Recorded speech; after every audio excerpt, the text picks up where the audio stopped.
So I welcome you all in this session, and what we'll be doing now is I'll be talking about the mysterious objects that we find in the universe. The most mysterious, and unfortunately predicted by Albert Einstein. And he predicted these mysterious objects on a piece of paper. He was not carrying a telescope in his hand and he will see what's going on outside. No, he predicted the presence of the existence of black holes in the given universe. And these black holes are purely mysterious objects. And it should not be taken in a sense that black means something black. So the word is gone with it, but it has everything to do with its nature. It has everything to do with its composition. It has a matter in it. So the point is, can you imagine that the scale of time slows down when you go close to a black hole? But before going into that argument, the right thing will be that what is a plausible theory that predicts that you have a black hole and how a black hole is formed? Anybody having any idea about how a black hole is formed? You have an old star running out of fuel. And the fuel of a star is what? It is hydrogen. And inside the star, you have a nuclear fusion taking place. And nuclear fusion it's the combination of hydrogen atoms that leads to the formation of helium atoms. But at the same time, tremendous amount of energy is released during this nuclear reaction. And this nuclear reaction is taking place in a star. And believe me, it is this nuclear reaction that has produced heavier metals, the metals that we find in our bodies. Generally, we talk about iron. It's not possible for the planet Earth to create iron atoms. It certainly has been created in a massive star. It comes up into its complex form only in a massive star. And you might have heard that we are a star dust, because the elements that you find in your bodies, these elements cannot be prepared by the planet Earth, right? So my argument was that you have an old star, it runs out of the fuel of this star is hydrogen. So what's happening basically? When you have a star, say for example the star that we have, what we call as sun, what is it doing? It's emitting radiation, right? So there is nuclear fusion taking place in the star. But radiation that's coming out of the star, it has its own force. It has its own pressure. Because there is a force that's going against this pressure. What's that force? That's gravity.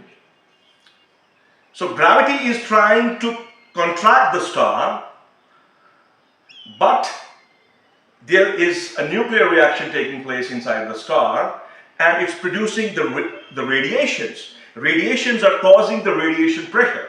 So you have a star, you have a balanced star, because there's a balance between the force that's generated by the nuclear reaction inside the star and its own gravitational force. Getting my point? Yes, sir. Now what's happening? The star is gone old. It has run out of its fuel. All of its hydrogen is exhausted. There's no nuclear fusion taking place. Now who will win the game? The gravity will win the game. So what happens? the gravity wins the game and there is an explosion. There is an explosion. This explosion is called as supernova. Okay? So you have a supernova and this explosion gives rise to the contraction of the matter. The matter condenses to a very, very large density, to a value where it is impossible for the matter to leave that object.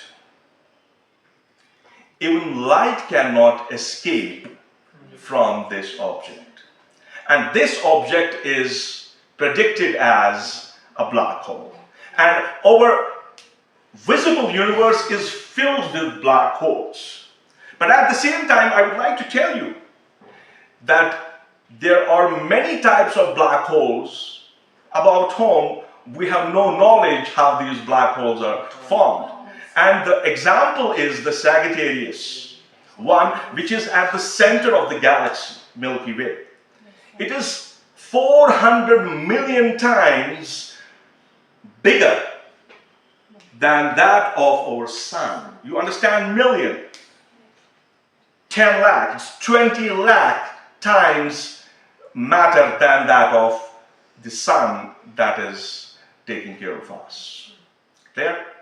So there we don't know everything about the black holes. That's the point. That's the point. But here, what we said is the black holes that we have, the type, not the type of the Sagittarius.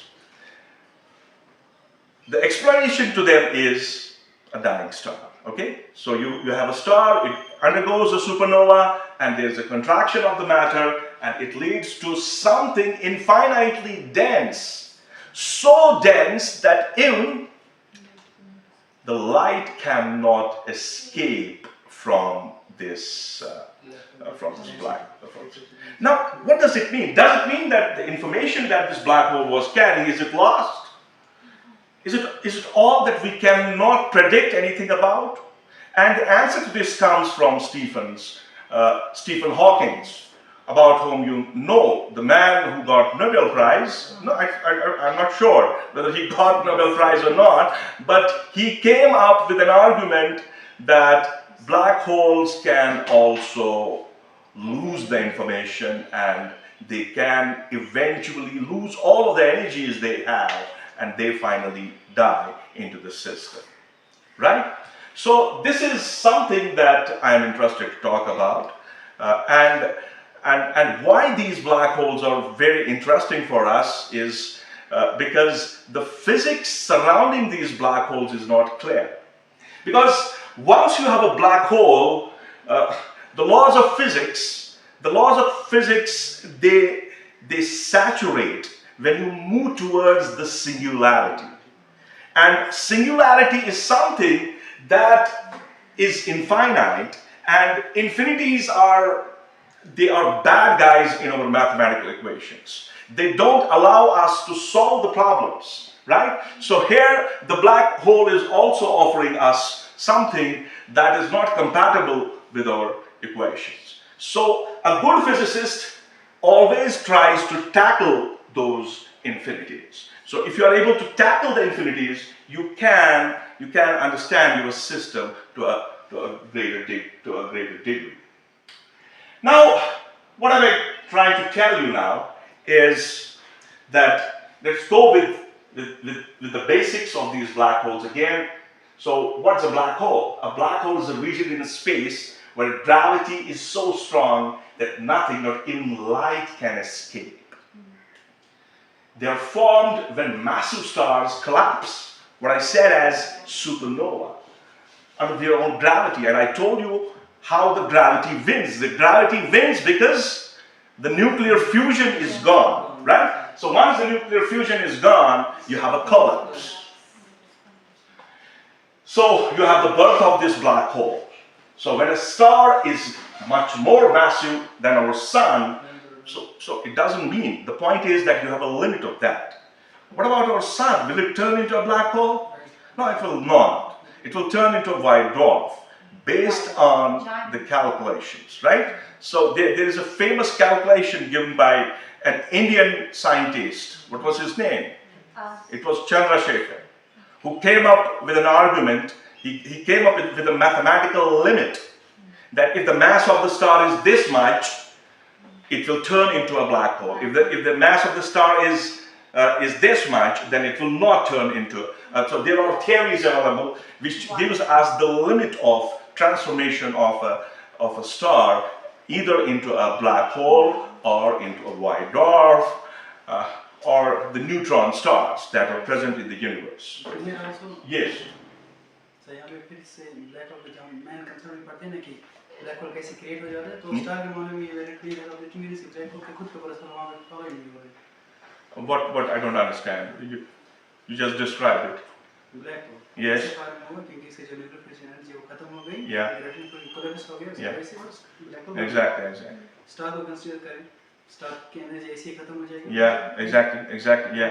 क्या मतलब है? तो उसके process ऐसा हो। Yeah. तो ये collapse हो जाएगा, ब्लैक होल बन जाएगा। Which- तो आप कह रहे हैं कि स्टार की बात, Yes. सन की बात कर रहे हैं। आप कह रहे हैं कि नहीं ये ब्लैक होल में कन्वर्ट नहीं हो जाएगा। Yes.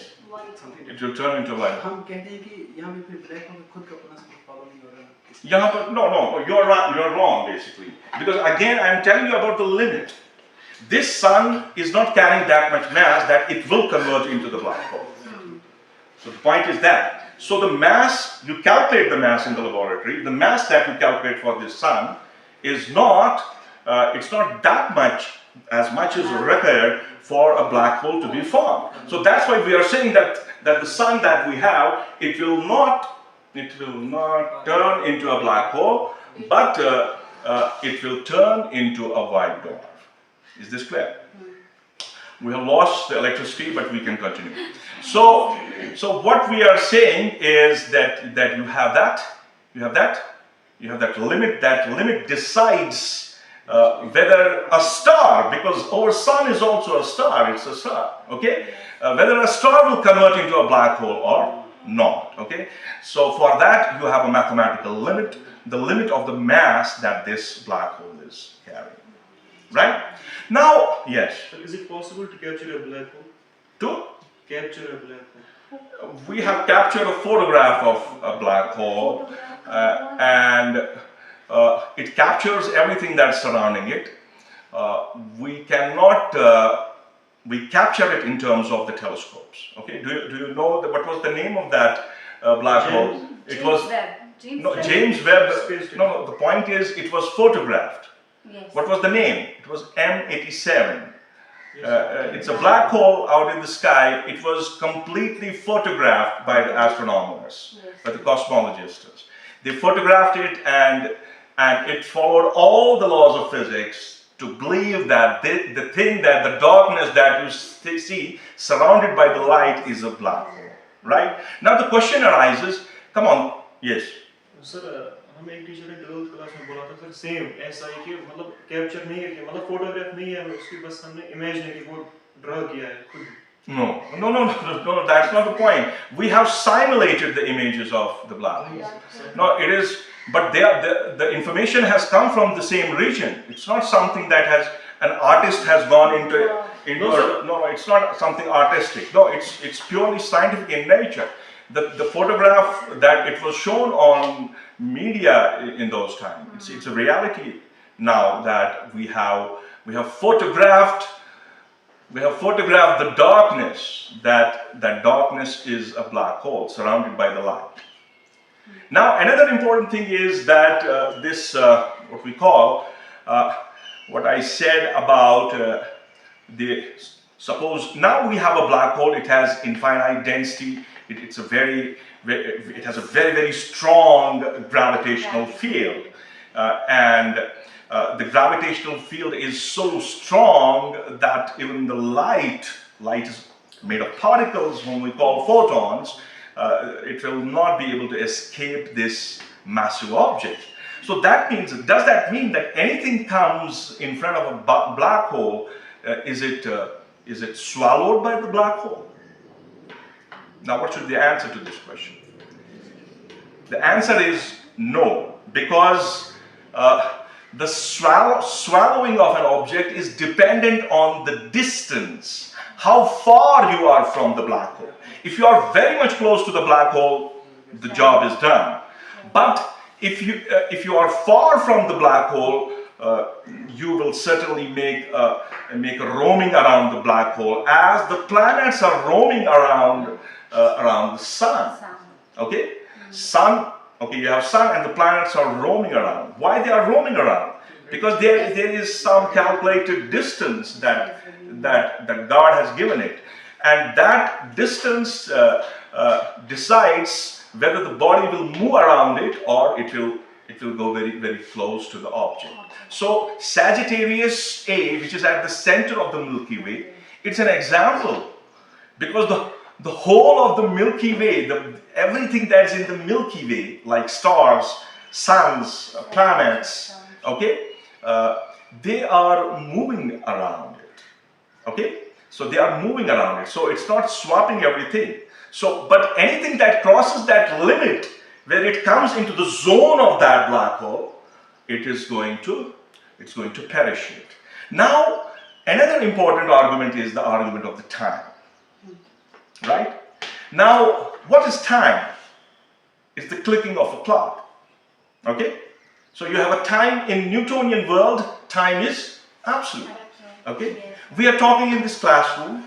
If I take three watches, I will synchronize the three watches. Okay? They will show the same time. Okay? And one watch we will keep here in this classroom, another watch will be taken to the sun, and another watch will be taken to Jupiter. What does Newton tell us about these watches? They show the same time. No matter They will show us the same time. They will show us the same time. So time is absolute in the framework of Newtonian physics. But that's not the case when we fall into relativity, when you fall into general theory of relativity. The time is not an absolute thing. Time is a relativistic thing. The time can slow down depending on your motion, depending on the mass. What does that mean?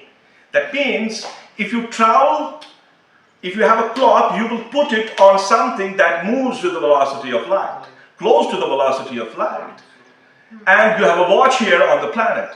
When you will measure the two watches, you will see there's a difference in the measurements. The one that is flying in the sky will be clicking slower. You might have heard something like twin paradox. Yes. Can two twins born at the same time, at the same place, can they have the different ages? The answer is yes. If you send one of them into a spaceship which is highly modulated, highly technologious, can keep this boy alive, and this spaceship can move with the speed close to the speed of light, the person who has lived 80 years on the planet and the boy who has gone into the space has lived only 20 years of life. And it's a reality. It's not something hypothetical purely. It is something that is given birth to the GPS. You know GPS? What is GPS doing? Yeah.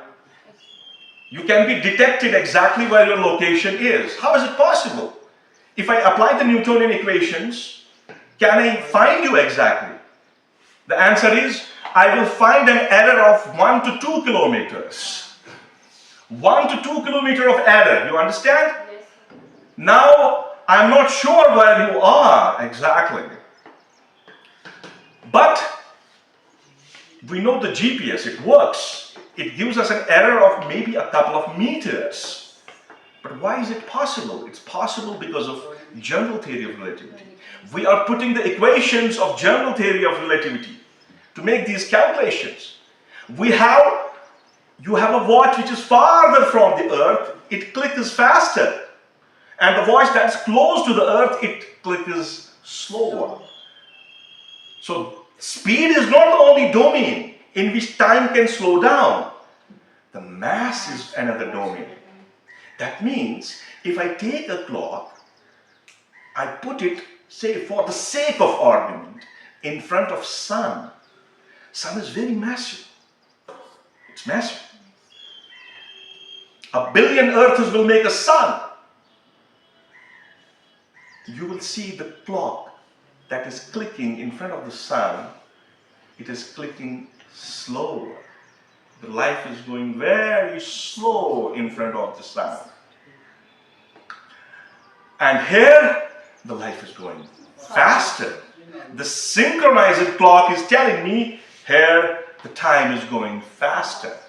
So what we do, we calculate those differences in time because the GPS is possible because of the satellites. So you are able to calculate the difference in the time with respect to the gravity of the earth. And that's why you are detected. Your location is detected in an error of plus minus 1 or 2 kilometers, which would have been rather complicated when you were using pure Newtonian equations. To find you, it would have been an error of 1 to 2 kilometers. And if I had to find you, it would have been very difficult exactly to locate you. So what was the argument? The argument was, suppose there is a person, a living person, and this person has a friend. They are both in the space. They are roaming in the space. Assuming, which is not possible, assuming. Now, they are the two friends. The friend A goes close to the black hole. The friend B is looking at his friend. And he's looking at him. And he's seeing the friend is falling towards the black hole. But he's falling very slowly. A and B. B is watching. A is going towards the black hole. But the friend B who is watching, is he watching the reality of his friend? This is my question to you. What he's watching that his friend is moving towards the black hole very slowly. Any arguments? For him, the clock is clicking very slow. The friend is still there. But the reality of the friend is he is gone. He is perished. He is being gone into a system wherefrom he cannot escape. Are you getting my point? But this escaping has an answer coming out of Stephen Hawking. He uses quantum mechanics because you have the black hole, then you have the vicinity of the black hole. And there is a region around the black hole up to which the matter can move. The light can move. But it cannot escape the black hole. What is that region called? What is that boundary called? Horizon. Yeah, that's called event horizon. Right? So according to Stephen Hawking, no, it's not like that the information is lost. It's not like that the black holes that do not die. They also lose information. They lose information at their event horizons, quantum mechanically. You cannot explain it classically, you can explain it quantum mechanically. So it's explained that the star, that the black hole that you have, it can lose all of its matter and it can finally come to an end. Now the question is, can we directly see the black hole? We have photographed it, okay? So now we can say, come on, yeah, this is the location of the sky. In this location, you have a black hole. So before 5 or 10 years, it was not possible. But the physics was there. And people were saying, come on, there are black holes. We had discovered Sagittarius A at the center of the Milky Way. How we could discover a black hole if we are not able to see them? Yes. Come on, speak loud. Yeah.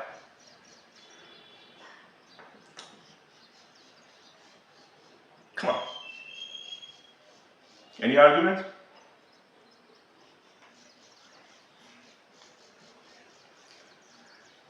Okay. We have in Valley, what was that called? Hict. You know that Hict? Two girls, okay, holding their hands and making a rotation, generating an axis of rotation and circling. Okay. Now, so you have two girls, they are making a circle. It's called Hicket in Kashmir. You will see two girls, you say, come on, two girls are there, and you have a rotation, okay? But now you are in a room, you see only one girl, and she is making a circle. Is it possible for one girl to make a circle like that? No, it's not possible. What will you predict? You'll say, come on, there has to be something. Who is opposing that girl? Only then she can make that geometry of circling, creating that axis of rotation. Are you getting my point? So, when we see towards the sky, we see a star making a hit, and we presume there must be another star. And this star should not be visible. And this should be what? It should be the black hole. The one which is brighter is making a circle, but it cannot make circle alone. It can make circle only when it has another partner to make that circle. So that's how indirectly we predict the presence of black holes in the cosmos. Are you getting my point? If you have to explain the stability of the galaxy, Milky Way, if you will take off this Sagittarius A, it is impossible for the galaxy to exist. Are you getting my point? You are not getting it. It's impossible for the galaxy to exist.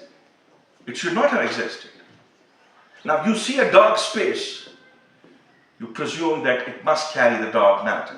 It must carry the black holes. And you come up with an argument.